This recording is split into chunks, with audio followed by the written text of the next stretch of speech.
There's a moment on the latest episode of Stabby's World where Stavros, Halkias, and Godfrey stop dancing around it and just say the quiet part out loud. A lot of this new anti-woke comedy wave isn't about free speech, bravery, or truth-telling. It's about people who couldn't make it on jokes alone, finding a new lane that pays. There's some sucky prop motherfuckers. Yeah. There's motherfuckers like this. What do you call this? Boom! Yeah. Carrot Top with a fucking had a whole joint. There's sucky musical comics. You want to be the best at your thing. Fuck that subjective shit. Yeah. You are whack at that. You're whack at that. You're whack at the puppet shit. There's whack puppeteers. You're fucking garbage, dog. Man, keep that shit up here, baby. Keep that shit up here, boy. You don't know how to move that puppet. Man, fuck you cheating right here. Yeah. Moving your mouth. Yo, right. It's good. I don't know who's who. Yeah. You know what I mean? I know what you mean. There's technical ability. Yeah, as a stand-up, there are a lot of bums. Fuck them. I agree with you. Men and women that are trash, that are on TV and all this other shit. And I know women and men that are fire. That I go, how is this person not there? Yeah. And their styles are different. Yeah. May not be for me, but I like what they're doing. Yeah. You know what I mean? I know what you mean. Go, I'm not really like that style, but they're good at it. Yeah. So I don't want to hear that shit. I mean, I get the annoyance for sure, because liking meritocracy, the world just so clearly doesn't work that way. You know, Trump should just run fucking comedy. He's done a great job with everything else. Bad. You're right. That was so bad. That was so bad. Can you believe it? I can't believe you even have a special. Yeah. I Well, I can't think believe it. Who gave him a special? That was so bad. I think he sort of is. I don't know. I don't know if you see what's, like there's a lot of stuff that aligns with Trump. Kind of was selling out and, Listen, but the right wing shit, like some of these comics are getting all right, and now they want to get shit on black people. I go, but we were hanging out with you. Nick DiPaolo's name hangs over the conversation without needing much explanation. Godfrey has been clear in the past that he thinks DiPaolo is technically capable of much better writing, but has chosen a simpler path. Less structure, less surprise, more insults. Even Nick DiPaolo is racist. Funny as fuck, though. Funny. Such great crafted jokes. I used to be in the audience laughing. He goes, I love it when Godfrey's in the audience. That damn Boston. I would come down to watch, because he would get so angry, but he was still so funny. So he's got one of my favorite Jew jokes of all time. He goes, I was in the class, but I was trying to buy a car. I called a guy up. I said, hey, I want to buy your car. The guy goes, come over. And he goes, all right, I'm going to negotiate with this guy. I'm going to really, work him down. Guy answers the door. It's a Hasidic Jew. He goes, oh, I didn't know I was dealing with a black belt.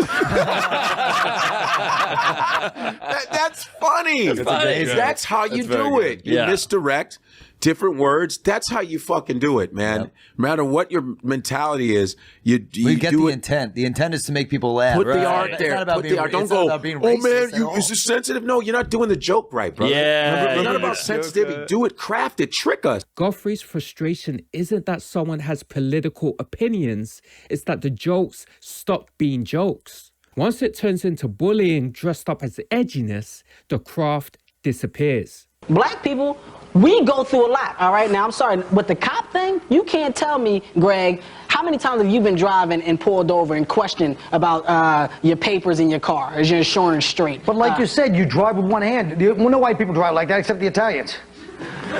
Nick doesn't drive. I'm asking Greg. Greg, Wait a minute. How many times have I how many times have you been pulled I don't over, drive Greg? because your cousin stole my car. What happened?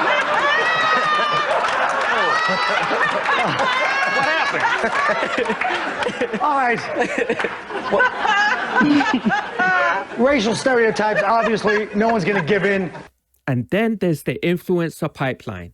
Stavros points out how many right-wing stars didn't start out trying to be political at all. Yeah, it's it's pathetic. I mean, it's like, careerist. But my thing is, why are you going into the woods and shitting on black people? Well, like, it goes back to what you're saying about like it's a lack of meritocracy. These people are not good, and they understand that like almost all these conservative figures started wanting to just be famous. Ben Shapiro wanted to be a fucking screenwriter. I mean, that's real.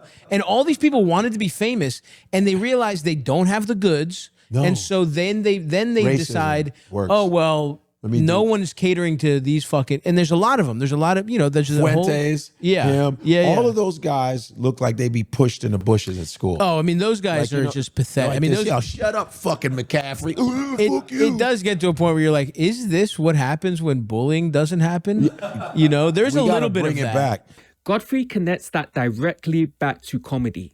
When you see comedians drifting into that same ecosystem, he argues it's not organic, it's strategic, and it's lazy. Instead of crafting jokes with layers, misdirection, and risk, you just say the thing your audience already agrees with and wait for applause. That's not comedy. That's a rally. But yeah, there's a whole type of the pure racism. Comics engaging with that. I'm done. Like I don't even want to discuss it with them because it's like once you engage, you're a fucking idiot. You're so stupid. Yeah. And it's like and this is the problem with comedy's gotten to the point. We'll move on because I hate talking about comedy, but it's like people don't care about being funny. They care about being successful and being rich. Yeah. And so a lot of them see it as a smart market play. No doubt. There's a big market to conservatives who want to shit on immigrants and shit on trans people. Yeah. So and I don't have the jokes to just be funny. Right. So why don't I make that pivot? Yeah. And the same guys who were sucking Trump off, maybe they weren't huge supporters of his politics, but they saw it as an opportunity to court his fan base, and they put that over. It's so pathetic to be a freedom of speech guy and then be like, well, I support Trump. It's like, are you a fucking moron? Yeah. Just because you'll be able to say the N-word and you'll be able to say, like, he's talking about jailing journalists. That's not freedom. We don't matter. Yeah. Comedians really think we matter. And we don't at all. We don't matter at all. It's dude. true. It's like true. journalism matters so much more. And like, look what's happening in fucking CBS, where it's like, it's just that Barry Weiss is just basically doing Trump's, it's just become an arm of the Trump propaganda, but it's fucking pathetic. And I think it's gonna crash. But I do. It's gonna fall within. We started plugging your special and talked about how bad comedy is. What makes this conversation land is that neither of them sound moralistic. They're not saying comedians aren't allowed to be conservative. If your entire identity becomes anti-woke, that's not a point of view, it's a brand. And brands die fast when the market shifts. By the end of the episode, the message is pretty clear.